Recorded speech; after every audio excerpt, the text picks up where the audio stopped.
તો આ સાથે જેની માંગ કરવામાં આવી રહી હતી તેઓ જ્ઞાનપ્રકાશ સ્વામી હવે વીરપુર જશે તેવી ખબર સામે આવી રહી છે। જ્ઞાનપ્રકાશ સ્વામી માફી માંગવા માટે વીરપુર જશે।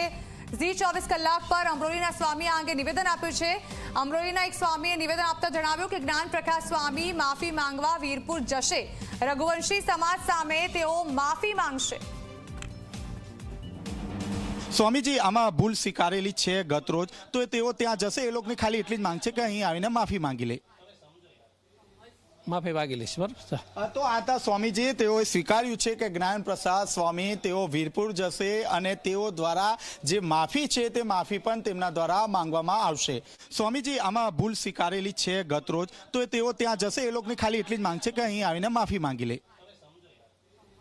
માફી માંગી લઈશ બરાબર। તો આ હતા સ્વામીજી, તેઓએ સ્વીકાર્યું છે કે જ્ઞાનપ્રકાશ સ્વામી તેઓ વીરપુર જશે અને તેઓ દ્વારા જે માફી છે તે માફી પણ તેમના દ્વારા માંગવામાં આવશે। સ્વામીજી આમાં ભૂલ સ્વીકારેલી છે ગત રોજ, તો તેઓ ત્યાં જશે। એ લોકોની ખાલી એટલી જ માંગ છે કે અહીં આવીને માફી માંગી લે। માફી માંગી લઈશ બરાબર। તો આ હતા સ્વામીજી, તેઓએ સ્વીકાર્યું છે કે જ્ઞાનપ્રકાશ સ્વામી તેઓ વીરપુર જશે અને તેઓ દ્વારા જે માફી છે તે માફી પણ તેમના દ્વારા માંગવામાં આવશે। તો જ્ઞાનપ્રકાશની ટિપ્પણીથી લોહાણા સમાજમાં ભયંકર રોષ જોવા મળી રહ્યો છે। રઘુવંશી સમાજની એક જ માંગ છે કે જ્ઞાનપ્રકાશ સ્વામી વીરપુર આવે। જ્ઞાનપ્રકાશ સ્વામી વીરપુર આવીને માફી માંગે। 2 દિવસની અંદર જ્ઞાનપ્રકાશ સ્વામી વીરપુર આવે। 2 દિવસની અંદર જ માફી માંગી લેવા માટે અલ્ટિમેટમ આપવામાં આવ્યું છે। તો માફી નહીં માંગે તો રઘુવંશી સમાજ ફરી બેઠક કરશે। જલારામ બાપા વિશે જ્ઞાનપ્રકાશ સ્વામીની ટિપ્પણીથી રોષ જોવા મળી રહ્યો છે, ત્યારે વીરપુરના લોકો અને રઘુવંશી સમાજ તેમજ ભક્તોમાં તેને મુદ્દે આક્રોશ છે। ટિપ્પણી મુદ્દે યાત્રાધામ વીરપુરમાં બેઠકનું આયોજન કરવામાં આવ્યું છે। જ્ઞાનપ્રકાશ સ્વામીએ કરેલી ટિપ્પણી મુદ્દે બેઠકમાં ચર્ચા થશે। મહત્વનું છે કે સુરતના અમરોલીના જ્ઞાનપ્રકાશ સ્વામીએ વીરપુરના જલારામ બાપા વિશે વિવાદિત નિવેદન આપ્યું છે। જ્ઞાનપ્રકાશ સ્વામીએ પોતાના અધૂરા જ્ઞાનના દર્શન કરાવતા કહ્યું કે વીરપુરમાં ચાલતું સદાવ્રત અન્ન ક્ષેત્ર ગુણાતીત સ્વામીના આશીર્વાદથી ચાલી રહ્યું છે। જલારામ બાપાએ ગુણાતીત સ્વામી પાસે સદાવ્રત ચાલે તે માટે આશીર્વાદ માંગ્યા હતા, ત્યારે સ્વામીએ આશીર્વાદ આપ્યા હોવાથી આજે સદાવ્રત અન્ન ક્ષેત્ર ચાલી રહ્યું છે। જો કે બાદમાં જ્ઞાનપ્રકાશ સ્વામીએ માફી માંગી હતી, પરંતુ તેમના નિવેદનથી થયેલો વિવાદ હજી પણ શાંત નથી પડ્યો।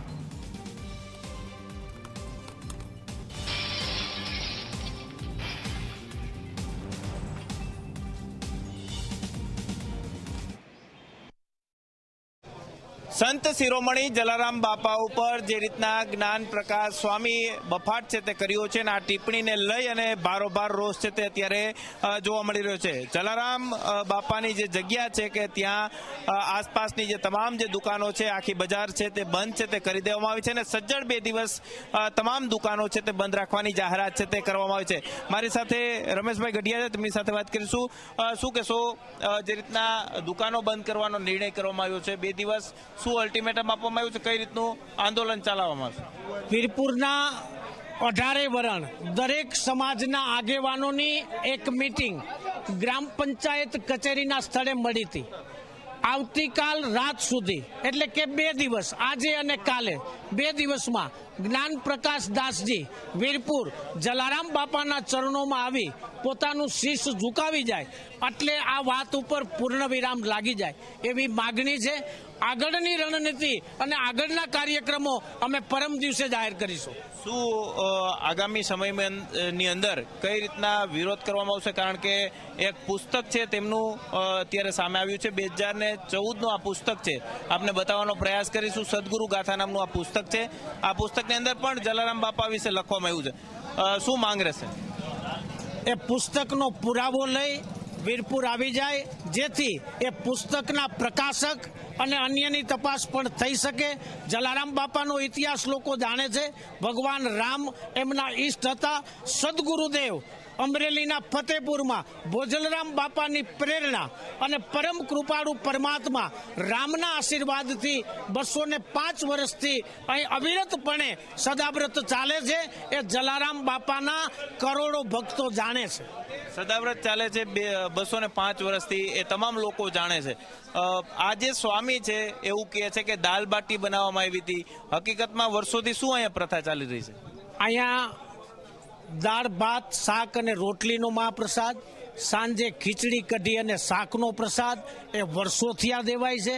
અને મારી ઉંમર તો નાની છે પણ હું એમ નથી માનતો કે 200 વર્ષ પહેલા દાળ બાટી હોય। ચોક્કસ જે તમામ લોકો છે તે એક જ વાત છે તે કરી રહ્યા છે કે જે જ્ઞાન પ્રકાશ સ્વામી છે કે તે જલારામ બાપાની જે જગ્યા આવેલી છે કે ત્યાં આવી અને તે માફી છે તે માગે, કારણ કે અનેક જે જગ્યાઓ છે કે તેના પર આ પ્રકારે સાધુ સંતો દ્વારા વિવાદો છે તે કરવામાં આવે છે અને ટિપ્પણીઓ છે તે કરવામાં આવે છે. આપને આગળના દ્રશ્યો બતાવવાનો પ્રયાસ કરીશું કે તમામ જે દુકાનો છે કે તે અત્યારે બંધ છે તે કરી દેવામાં આવી છે અને સજ્જડ વીરપુર ગામ છે તે બંધ છે તે કરવામાં આવ્યું છે. માત્ર જીવન જરૂરિયાતની વસ્તુઓ, અનાજ કરિયાણું, દૂધ, દવા, કટલેરી સહિતની જે કટલેરીની દુકાનો છે તે બંધ કરી દેવામાં આવી છે. સાથે જ મહત્વની વાત એ છે કે જીવન જરૂરિયાતની એટલે કે મેડિકલ સ્ટોર, સાથે જ દવાખાનું છે, સાથે જ કરિયાણા અને જે દૂધ સહિતની જે વસ્તુઓ છે તે માત્ર મળે તે પ્રકારની દુકાનો જ ખુલ્લી રાખવામાં આવી છે. બાકીની તમામ જે દુકાનો છે તે સજ્જડ રીતે બંધ છે તે પાડવામાં આવ્યું છે. ખાસ કરીને જે રીતના જ્ઞાન પ્રકાશ સ્વામી દ્વારા જે રીતના ટિપ્પણી છે તે જલારામ બાપા ઉપર કરવામાં આવી, તેમના અન્નક્ષેત્ર ઉપર કરવામાં આવી અને તેને લઈ અને બારોબાર રોષ છે તે અત્યારે જોવા મળી રહ્યો છે. ગુજરાતભરના રઘુવંશી સમાજ જ નહીં પરંતુ અલગ અલગ સમાજના લોકો છે તેમની પણ પ્રતિક્રિયાઓ સામે આવી રહી છે અને ખાસ કરીને રોષ છે તે તમામ સમાજની અંદર જોવા મળી રહ્યો છે. સદાવ્રત છે તે 205 વર્ષથી ચાલી રહ્યો છે અને સદાવ્રત પર જે રીતના આ ટિપ્પણી છે તે કરવામાં આવી છે અને તેને લઈ અને ગામ છે તે સજ્જડ બંધ છે તે રાખવામાં આવ્યું છે અને 24 કલાકનું અલ્ટિમેટમ છે તે આપવામાં આવ્યું છે. જ્ઞાન પ્રકાશ સ્વામી રૂબરૂ આવી અને જલારામ બાપાના જે જગ્યા છે કે ત્યાં આવીને માફી માગે તેવી માંગ છે તે કરવામાં આવી રહી છે. જો માંગ નહીં સ્વીકારવામાં આવે અથવા તો માંગ પૂરી નહીં કરવામાં આવે તો આગામી સમયની રણનીતિ છે તે 6 તારીખે સવારે જાહેર છે તે કરવામાં આવશે. કેમેરા પર્સન ઉદય પવાર સાથે ગૌરવ દવે, શ્રી મીડિયા, વીરપુર. પાટણમાં ચાલુ પરીક્ષાએ રીલ્સ બનાવનારનો વધુ એક વિડીયો વાયરલ થયો છે. હાઈવે પર